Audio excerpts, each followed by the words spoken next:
Bonsoir à toutes et à tous, bienvenue dans Décryptage 360, l'émission qui analyse sans détour l'actualité. Ce soir, deux temps forts au cœur donc des enjeux de l'espace AES.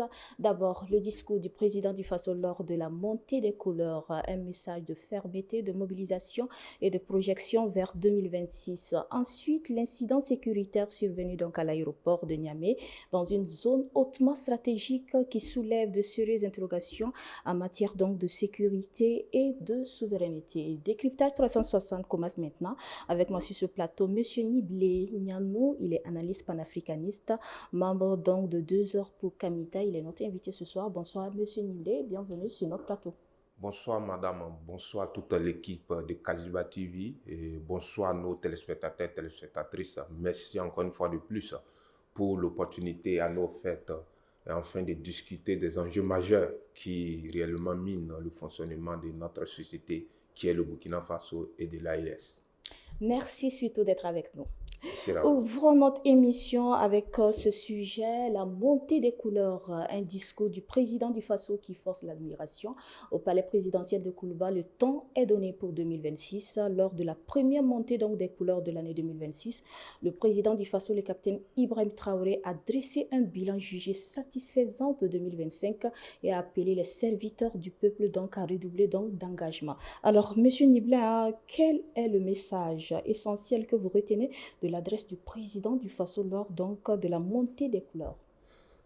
Nonobstant, nous disons que le discours du camarade capitaine Ibrahim Traoré, le président du Faso, est un discours hautement symbolique et aussi en dehors de la symbolique, c'est un discours hautement patriotique dans la mesure où cela vient démontrer une fois de plus la profondeur de la dynamique actuelle qui est la révolution progressiste et populaire que nous sommes en train de vivre. Et en dehors de cela, il faut aussi savoir que cela vient mettre à nu les différents stéréotypes pessimistes qui ont été émis à l'égard de l'homme noir au soir des indépendances et nous mettre directement vers l'ascendance psychologique de supériorité en sortant automatiquement de ce qu'on appelle l'ascendance psychologique d'infériorité. Donc pour nous, aujourd'hui, c'est un discours d'affirmation, c'est un discours de souveraineté, c'est un discours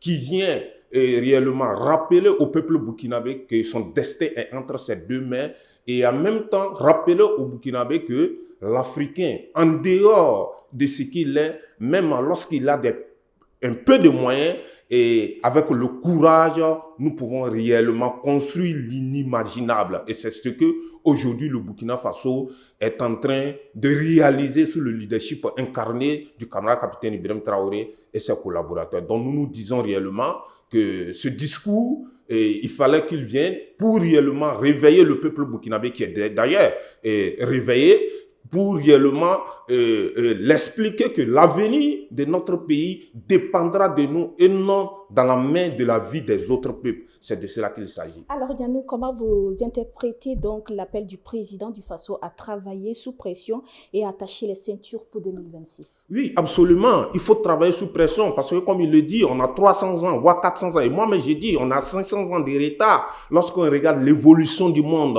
Contrairement aux pays africains, en particulier au Burkina Faso, on se rend réellement compte que nous sommes extrêmement en retard. Quand vous prenez aujourd'hui le Burkina Faso au niveau des infrastructures routières, il y a un problème énorme quand vous prenez la ville de Ouagadougou. Aujourd'hui, nous sommes environ à 3 millions d'habitants. D'ici 2050, la population ouagalais va passer à 10 millions d'habitants. Quand vous regardez les infrastructures qui sont sur place, d'ici dans 25 ans, ça serait des infrastructures qui seront dépassées. Donc, il faut préparer l'avenir, il faut construire des infrastructures qui pourront répondre aux normes du futur. Parce que d'ici 2050, la population ouagalais va passer à 10 millions d'habitants. Vous prenez les infrastructures scolaires, vous prenez les infrastructures sanitaires. La solution, c'est de se réveiller et attacher les ceintures et enfin d'amener le développement global dans tous ces compartiments vers le développement qui va nous permettre réellement d'assurer l'avenir dans le présent et de projeter l'avenir dans le futur qui est le développement structurel. Parce que pendant longtemps, nous sommes restés dans ce qu'on appelle le développement conjoncturel. Or, le développement conjoncturel ne permet pas à un pays de se construire dans le futur. Or, tout pays qui refuse de se construire dans le futur est un pays qui est appelé à revivre ses soubresauts, ses problèmes du passé. Et aujourd'hui, le président, il est véritablement conscient de tous ces enjeux, raison pourquoi, en dehors de mettre en place les immersions patriotiques pour permettre au Burkinabé futur d'être un patriote, il a en même temps pris la conscience qu'il faut construire des infrastructures de renom pour pouvoir réellement cadrer la population à venir, parce qu'en 2050, nous serons à 50 millions d'habitants. Et si rien n'est fait, c'est sûr et certain que ce que les politiciens du passé ont vécu, nous vivrons pire que cela, et il est véritablement conscient de cela. Et pour arriver réellement à construire une société qui sera équitable et dans un état de paix, il faut répondre aux besoins présents et en même temps structurer les besoins du futur. C'est de cela qu'il s'agit. Monsieur Nianou, pression assumée, mobilisation générale, cap clairement fixé. Nous allons mettre les pleins de gaz en 2026. Un discours fort, n'est-ce pas? Oui, un discours très fort, un discours digne d'un soldat qui a réellement fait le front, et un soldat qui s'inscrit dans la déontologie militaire, parce que pour nous, il faut galvaniser. Un leader, c'est celui qui galvanise. Un leader, c'est celui-là même qui structure. Un leader, c'est celui-là même qui donne des idées et qu'on exécute. Aujourd'hui, quand vous prenez l'autoroute de Ouagabougou, ce n'est rien d'autre qu'un leadership incarné d'un seul homme qui a décidé de prendre le destin d'un pays en main avec ses collaborateurs. Et ça, c'est quand même quelque chose qu'il faut applaudir. Quand vous prenez aujourd'hui cette autoroute qui sera construite avec 4 fois 2 voies, où certaines nations, à travers leur développement, n'ont même pas encore atteindre, aujourd'hui arriver réellement à mettre tous ces projets en place à travers des CHU qui seront construits, des lycées modernes qui seront construits un peu partout. Pour nous, c'est la voie du développement, parce que pour aller au développement, c'est d'abord prendre conscience qu'on est en retard. Aujourd'hui, nous sommes tous unanimes, conscients que nous sommes en retard. Et vis-à-vis de cela, c'est de se réveiller, c'est de se mettre en rang de bataille. Et toutes les nations aujourd'hui qui ont été objets d'un développement que nous sommes en train de constater à travers l'Asie de l'Est, la Chine, le Vietnam, ce sont des pays, par exemple, 30 ans en arrière, ils n'étaient pas à ce stade de développement, mais ils ont pris conscience que leur destin les appartient, leur destin est entre les deux mains. Et vis-à-vis de cela, c'est bel et bien normal que nous nous inscrivons dans ce cadre pour construire un Burkina Faso de renouveau. L'affirmation selon laquelle le peuple burkinabé a compris le sens de la révolution traduit-elle, selon vous, M. Nianou, une prise de conscience ou une volonté de changement? Oui, il faut le dire, le Burkinabé, il est intrinsèquement révolutionnaire. Et lorsqu'on est révolutionnaire, on s'inscrit dans un cadre de renaissance économique. Et lorsqu'on s'inscrit dans un cadre de renaissance économique, automatiquement, on enclenche la voie du développement.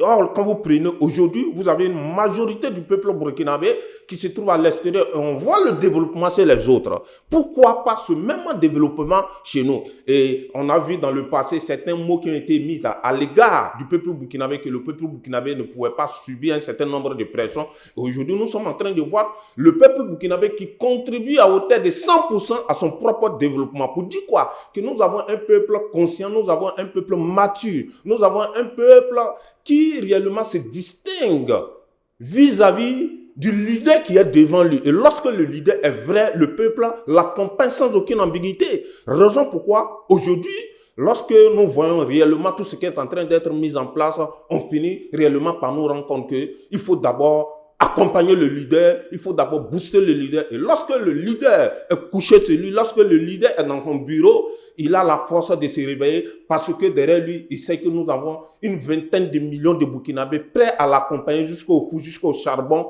pour le développement du pays, afin de structurer l'avenir dans le présent et dans le futur.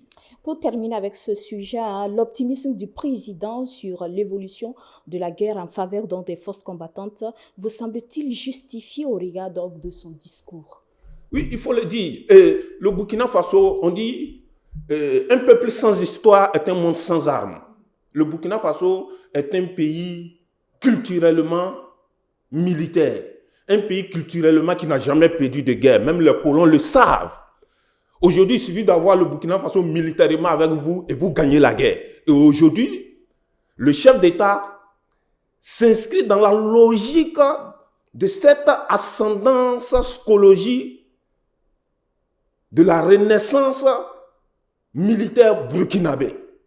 Donc, que les ennemis d'hier et d'aujourd'hui veulent ou pas, nous gagnerons la guerre. Et nous sommes sur la voie. Et aujourd'hui, tous les réseaux savent que le Burkina Faso est en route pour gagner la guerre. Parce que nous sommes un peuple purement et simplement révolutionnaire, un peuple militaire. Donc pour nous, aujourd'hui, l'armée burkinabé renaît de ses cendres. Et aujourd'hui, nous sommes en train de rentrer dans une renaissance avec l'équipement que nous avons qui permet réellement à nos forces de défense et de sécurité de traquer ces petits bandits jusqu'à dans les derniers retranchements. Merci beaucoup pour ces éclairages, M. Nianou. Direction maintenant Niamey, où un incident sécuritaire donc survenu dans la zone de l'aéroport international soulève de sérieuses interrogations, détonations, échanges de tirs et tentatives d'infiltration dans un périmètre hautement stratégique. Si la situation est revenue au calme, l'événement n'en demeure pas moins préoccupant. Alors, M. Nianou, que sait-on de la tentative d'infiltration et du profil des individus impliqués? D'abord, ce qu'il faut savoir, c'est que nous sommes dans une réalité ardue, compliquée. Tout simplement parce que le colon refuse de mourir. Tout simplement parce que le colon vit du sang et de la sueur de nos différents peuples. Vous n'êtes pas sans savoir que le Niger a pris le contrôle stratégique d'une matière première qui permet à la France de vivre sur le plan énergétique. Il s'agit de l'uranium. 63,4% de l'uranium du Niger était géré par la filiale française qu'on appelle Orano. Aujourd'hui, le contrôle total est revenu à l'État du Niger, ce qui permet à l'État nigérien d'affirmer sa souveraineté économique. Et quand vous prenez dans le mois de novembre, l'État nigérien a décidé de vendre les stocks d'uranium parce que cet État a pris le contrôle de son uranium qui a été pillé depuis plus de 60 ans. Donc aujourd'hui, la France réfléchit dans les différents couloirs de la DGSE, dans le ministère des Affaires étrangères de la France, le Quai d'Orsay, pour trouver toutes les stratégies possibles et enfin de frapper le cœur du pouvoir du Burkina Faso, du Mali et du Niger. Et c'est ce qui explique aujourd'hui ce qui est arrivé au Niger. Mais tout cela se fait avec la complicité d'un certain nombre de dirigeants africains. J'en venais justement. Le président de la République du Niger, le général Abdourahmane Tiani, a pointé du doigt certains chefs d'État. Quelle est votre lecture? Oui, absolument. D'abord, l'Africain souffre parce qu'il est en panne de conscience historique. Dans l'histoire des peuples africains, pour déstabiliser un pays africain qui prétend aller à la voie de la souveraineté, on utilise un autre président pour déstabiliser un autre pays. Ça a été le cas en 87 où Fobanya a été la boîte noire de la mise en place de l'assassinat de Thomas Sankara.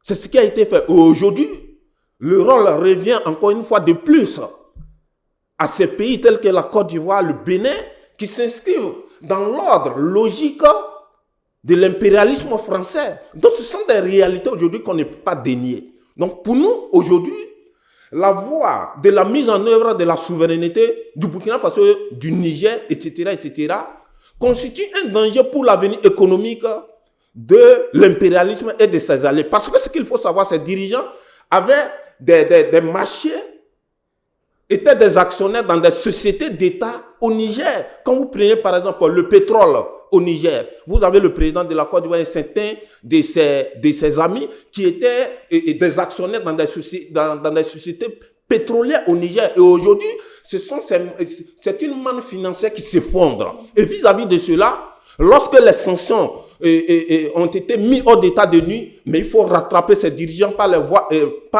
voie des armes. Et c'est ce qui est en train d'être fait. Mais malheureusement, nous avons appris de nos erreurs du passé. Et pour nous, nous pensons que c'est le moment pour nos dirigeants, notamment pour le Niger, de mettre en place un système sécuritaire de renseignement au pair pour réellement renverser cette tendance qui a fait croire à l'Africain que pour arriver réellement à diriger l'Afrique, il faut être un malhonnête. Et la tendance doit changer. Il faut que les ennemis de l'Afrique et de l'AES soient pourchassés jusqu'à dans les dernières demeures pour ne pas que dans un futur proche ou récent, quelqu'un puisse penser que trahir un pays est juste pour son propre avenir. Monsieur Niano, dernière question donc pour boucler cette émission. Quel risque sécuritaire et géopolitique cet incident fait-il peser sur le Niger, mais sur l'espace AES? Oui, d'abord, ce qu'il faut savoir, nous sommes dans un processus de la remise en cause de l'ordre ancien. Donc, nous serons tentés de part et d'autre.